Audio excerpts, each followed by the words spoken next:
अस्सलाम वालेकुम स्टूडेंट्स। आज जो हमारा चैप्टर है वो है चैप्टर 16 ऑल्टरनेटिंग करंट से रिलेटेड है। हमारे पास बेटे करंट की टू टाइप्स होती हैं, एक है डायरेक्ट करंट और एक है ऑल्टरनेटिंग करंट। डायरेक्ट करंट की ये खसूसियत होती है कि वो अपनी डायरेक्शन नहीं बदलता। जैसे आप लोग इससे पहले सर्किट्स पढ़ चुके हो इतने चैप्टर 15 तक, आप लोग देखते थे कि आप एक बैटरी इस्तेमाल करते हो, उसका पॉजिटिव टर्मिनल होता है, उसका नेगेटिव टर्मिनल होता है। इसका positive through out the process हम पॉजिटिव ही कंसिडर करते रहे और नेगेटिव को नेगेटिव ही कंसीडर करते रहे। हमने वहाँ पर उसके अंदर कोई चेंजिंग नहीं लाए थे। लेकिन अब जो हम लोग सोर्स ले रहे हैं, अब जो हम करंट्स ले रहे हैं, जो हम करंट की टाइप पढ़ने लगे हैं, वो है ऑल्टरनेटिंग करंट। ऑल्टरनेटिंग करंट की खसूसियत है कि इसकी जो डायरेक्शन है वो वक्तन फ़वक्तन बदलती रहती है। ठीक है, हम लोगों ने एक टॉपिक चैप्टर 15 में पढ़ा था एसी जनरेटर, और एसी जनरेटर की जो वेव फॉर्म थी वो वहाँ पर हम लोगों ने ड्राइव की थी, मतलब वैल्यूज़ के थ्रू निकाली थी, और वो आप लोगों के पास साइन वेव आई थी, जैसे इस वक्त आपके पास पिक्चर के अंदर ऑल्टरनेटिंग करंट की आई हुई है। ऑल्टरनेट कर रही है यानी वो अपनी जो वैल्यूज़ हैं उनको चेंज कर रही है। एक तरफ बेटा आप लोगों को डायरेक्ट करंट नज़र आ रहा है जिसकी वैल्यू ना डायरेक्शन कोई भी चीज़ चेंज नहीं हो रही है, और दूसरी तरफ आप देखते हो ऑल्टरनेटिंग करंट को बेटा, जिसमें आपकी वैल्यू ज़ीरो से उभरती है, एक हायर वैल्यू तक जाती है, हायर वैल्यू से फिर ज़ीरो पे आती है, ज़ीरो से फिर एक हायर वैल्यू पे जाती है बट इन ऑपोजिट डायरेक्शन, और उसके बाद बेटे वो फिर से हमारे पास ज़ीरो पर आती है। तो उसकी तो हर लम्हे पे वैल्यू चेंज हो रही है। जो आप लोगों ने जनरेटर पढ़ा था वहाँ पर आपने उसके एंगल्स निकाले थे। उन एंगल्स को देखा जाए तो जब हमारे पास साइन ज़ीरो था तो वैल्यू ज़ीरो, साइन 90 थी तो वन। अब साइन ज़ीरो से वन के दरमियान जितने एंगल्स थे उनके ऊपर डिफरेंट वैल्यू, यानी कहीं पे 0.707, कहीं पे 0.8660, कहीं पे 0.50, हर जगह पर हर पॉइंट पर इसकी वैल्यू चेंज हो रही है। ठीक है, और उसके अलावा इसकी डायरेक्शन भी चेंज हो रही है। कब? जब ये सर्कल, इसका जो साइकिल है ये आधा हो जाता है उस वक्त। तो इस किस्म की जो टाइप होती है बेटे उसे हम कहते हैं ऑल्टरनेटिंग करंट। हमारे मुल्क में मोस्टली ऑल्टरनेटिंग करंट इस्तेमाल होती है। अब हमारे पास भी डीसी का थोड़ा बहुत रुझान आया, लेकिन अभी भी मोस्टली एसी ही इस्तेमाल होती है। और इसका एक जो सबसे बड़ा बेनिफिट है वो है इसकी लॉन्ग डिस्टेंस ट्रांसमिशन, जो कि हमारे पास एक लो कॉस्ट में हो जाती है और थोड़ी ईजी भी होती है।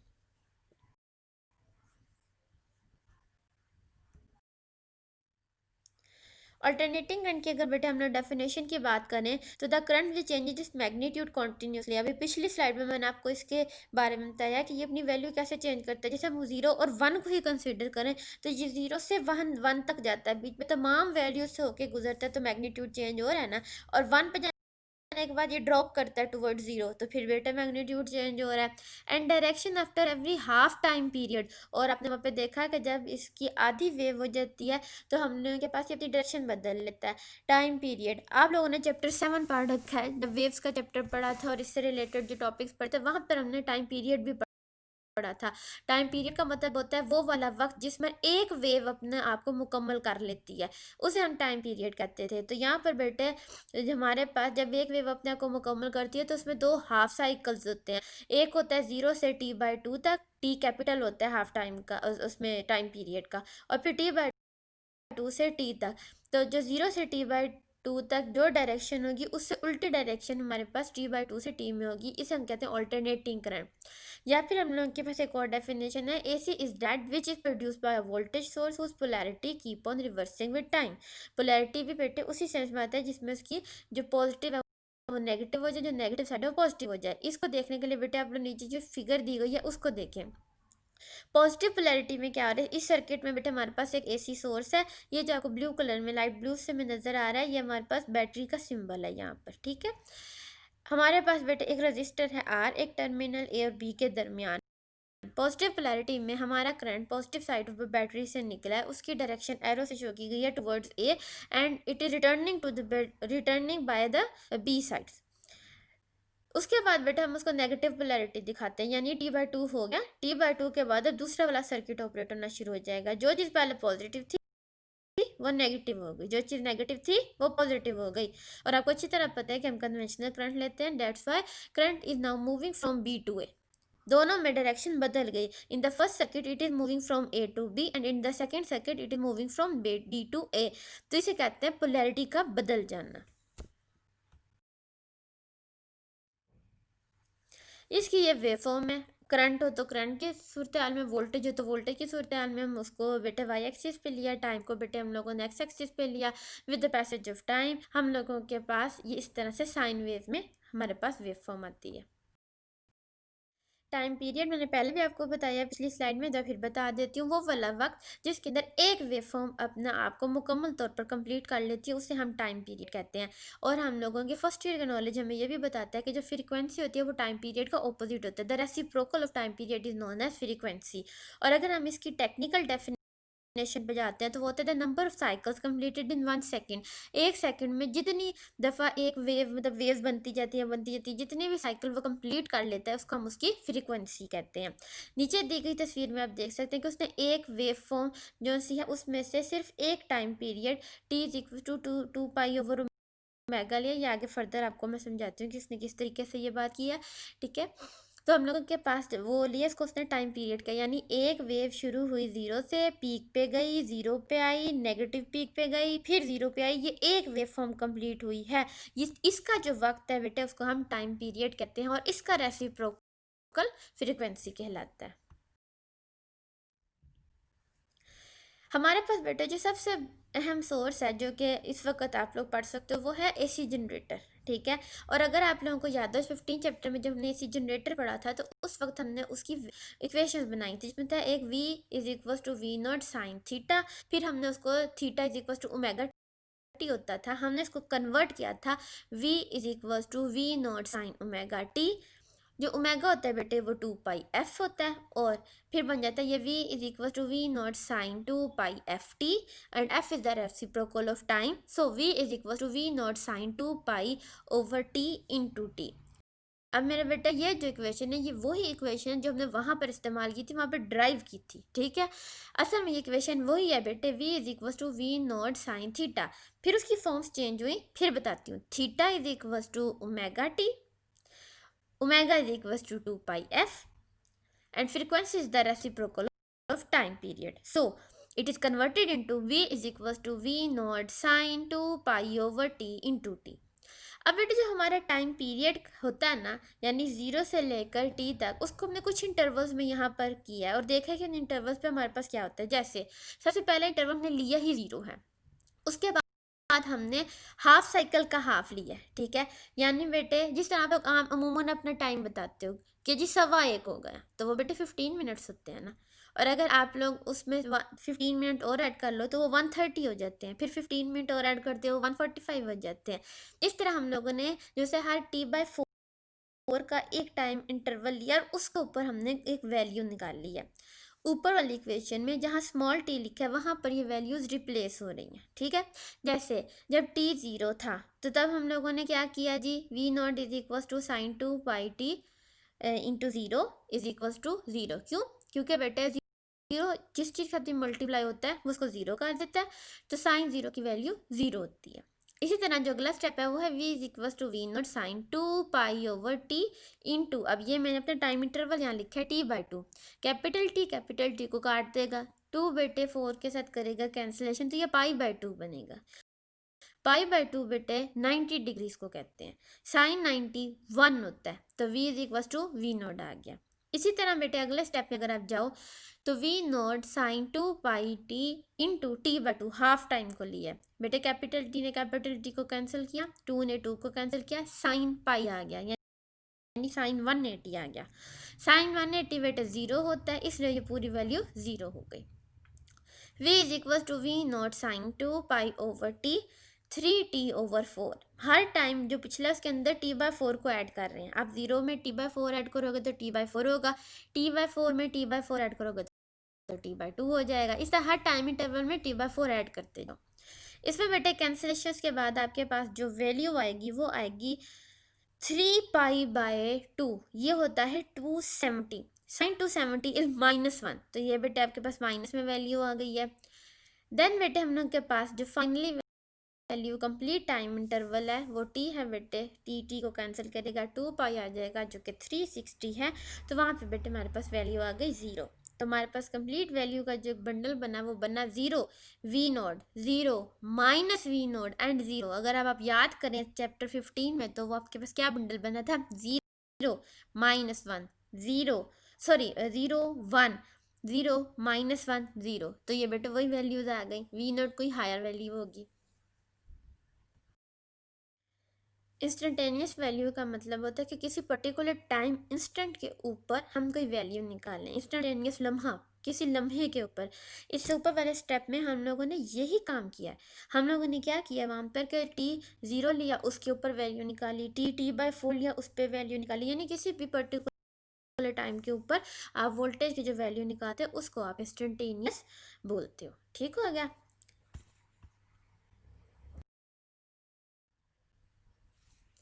पीक वैल्यू, बेटे पीक वैल्यू कहते हैं जो हाईएस्ट वैल्यू हमारे पास होती है एक साइकिल में। ठीक है, आप इस तस्वीर में देख रहे हो कि पीक वैल्यू, एक जो हाईएस्ट वैल्यू उसको पॉजिटिव पीक, और जो नेगेटिव वाली साइड पे यानी जो हमारे डाउन पे आई हुई है उसको हमने नेगेटिव पीक कहा हुआ है। ये दोनों हमारे पास जो वैल्यू है एक पॉजिटिव पीक कहलाती है, एक नेगेटिव पीक कहलाती है। पीक वैल्यू हम उसे कहते हैं करंट हो या वोल्टेज हो, उसके केस में जो हाईएस्ट वैल्यू हमारे पास आती है उसको हम पीक वैल्यू कहते हैं। Peak to peak value, the sum of the positive and negative peak values usually known as peak to peak value। आपके सामने एग्जांपल है, एक हमारे पास कोई सिस्टम है जिसमें हमारे पास पीक वैल्यू अगर देखा जाए, पीक वोल्टेज देखा जाए, उसने कहा जी 10 वोल्ट है पीक वैल्यू, ठीक। लेकिन अगर वो पीक टू पीक देख रहा है तो उसने कहा जी 10 पॉजिटिव वाली साइड पे, 10 नेगेटिव वाली साइड पे, यानी 10 + 10 20 पीक टू पीक वैल्यू हमारे पास मौजूद है। RMS वैल्यू, ये बड़ी इंपॉर्टेंट बात है यहाँ पे बेटे, इसको जना गौर से समझना है। हम लोगों के पास एक मीटर है जो DC मीटर है, उसके साथ में करंट को या वोल्टेज जो कि AC है उसे चेक करने लगी। जब मैं चेक करती हूँ तो मेरी वैल्यू 0 आती है। क्यों? क्योंकि जितनी वैल्यूज मेरे पास पॉजिटिव में मौजूद है उतनी ही सेम वैल्यूज मेरे पास नेगेटिव में मौजूद है, तो वो तो दूसरे को कैंसिल कर देंगे और वहां पर जो एवरेज वैल्यू आएगी वो आएगी 0। लेकिन अगर मैं उसी चीज़ का यानी उसी वो जो सोर्स है वो वोल्टेज का है या करंट का है, what ever so it is, उसकी पावर लेती हूँ तो पावर में मेरे पास वैल्यू आएगी। वो इस वजह से कि पावर का फॉर्मूला है I²R। अब इसमें बेटे जो हमारी नेगेटिव वैल्यूज हैं जो जो कि पिछले वाले मतलब सिनेरियो में कट रही हैं वो वापस आएंगी। क्यों? क्योंकि बेटे नेगेटिव का स्क्वायर पॉजिटिव होता है।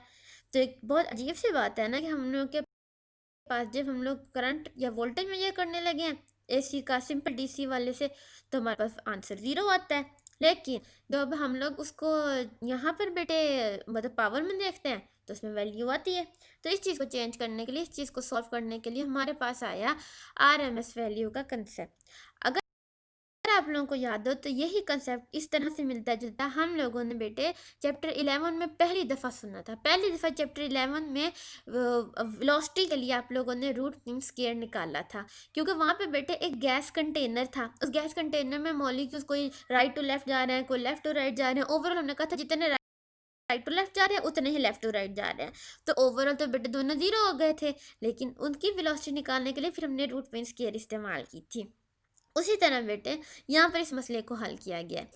सबसे पहले बेटे आपने क्या करना है, आपने इसमें जितनी भी वैल्यूज़ हैं तमाम वैल्यूज़ एक साइकिल की लेनी होती हैं। ठीक है, यानी एक टाइम पीरियड में जो एक साइकिल है बेटे उसकी तमाम वैल्यूज़ लेनी होती हैं हमने। वो लेने के बाद हम उल्टा चलते हैं, लिखा ना रूट मीन स्क्वायर, पहले हम स्क्वायर लेते हैं, फिर हम मीन लेते हैं, फिर हम उसका रूट लेते हैं। ठीक है, पहले हमने वैल्यूज़ का लिया स्क्वायर। जब बेटे हमने वैल्यूज़ का स्क्वायर लिया तो आप पिक्चर में देख रहे हो कि एक आपको ब्लैक वेव फॉर्म नज़र आ रही है जो असल थी, और एक आपको रेड वेव फॉर्म नज़र आ रही है जो स्केयर्स लेके आई है। जो बेटा हमारे पास स्केयर्स आए हैं ना, आप उसमें जो ये रेड वाली को अगर गौर से देखो तो ये स्टार्ट में ब्लैक से नीचे आ रही है। और आप बेशक इसको कैलकुलेटर पे करके देख लो कि अगर हम लोग 1 से छोटी वैल्यू का स्केयर लेना बेटे तो उसकी वैल्यू छोटी आती है। ये करके देख लीजिएगा। खैर, ये बेटे केयर लेने से हमारा एक मसला हल हो गया कि जो हमारे नेगेटिव्स थे वो पॉजिटिव्स में चले गए। ठीक है, वो पॉजिटिव हो गया बेटा, तो हमारे पास अब वो नेगेटिव और पॉजिटिव साइकिल एक दूसरे को नहीं काट रहा।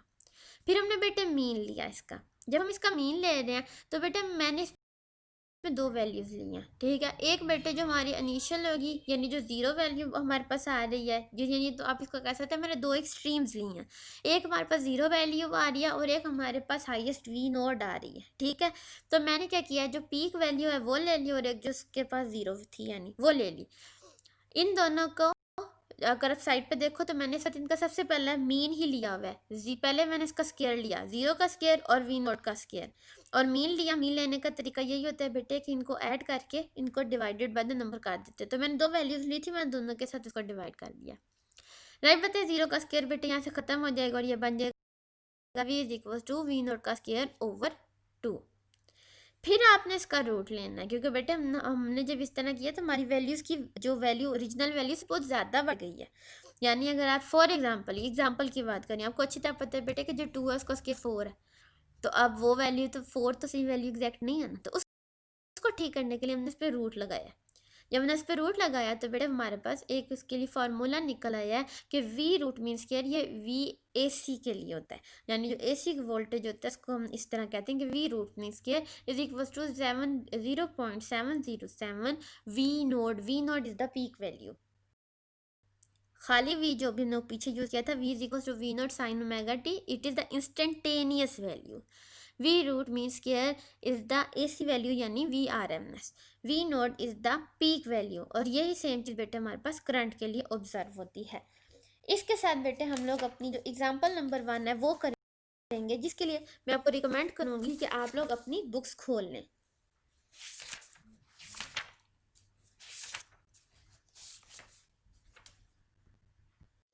हमारी बेटे पहली एग्जांपल है, an AC voltmeter reads 250 volts.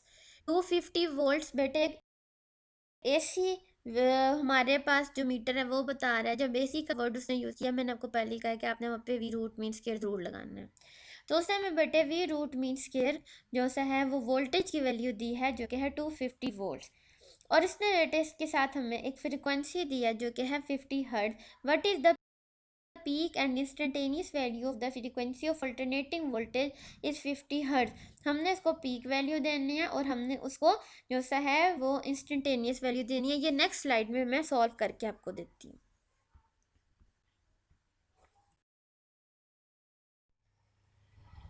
तो बेटे हम लोगों के पास डाटा आ गया 50 हर्ट्ज, वी रूट मीन्स क्या रह गया 250 वोल्ट। सोल्यूशन में बेटे हमारे पास पीक वैल्यू चाहिए हमने।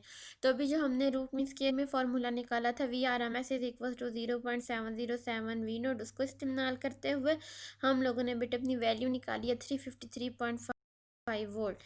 और इसी तरीके से बेटे हमें इंस्टेंटेनियस वैल्यू चाहिए थी, तो V is equal to V naught sine omega T बेटे हम लोगों ने पुट किया। ओमेगा 2πf होता है, उसकी वैल्यू पुट की। तो इसको हमने फिर बेटे सॉल्व करके ये हमने आंसर निकाल के दिया, क्योंकि बेटे टी की वैल्यू उन्होंने हमें टाइम पीरियड को टाइम जो है वो कोई नहीं दिया था, तो हमने एज इट इज़ टी को इस्तेमाल किया है। ये बेटे आपका आज का लेक्चर है। तमाम सवालात को बेटे रखिएगा अपने पास। कल हम लोगों का जिस वक्त लेक्चर का टाइम होगा आप लोग बेटे मुझसे उस वक्त इस लेक्चर से रिलेटेड क्वेश्चंस कर सकते हैं। अल्लाह हाफिज़ बेटे।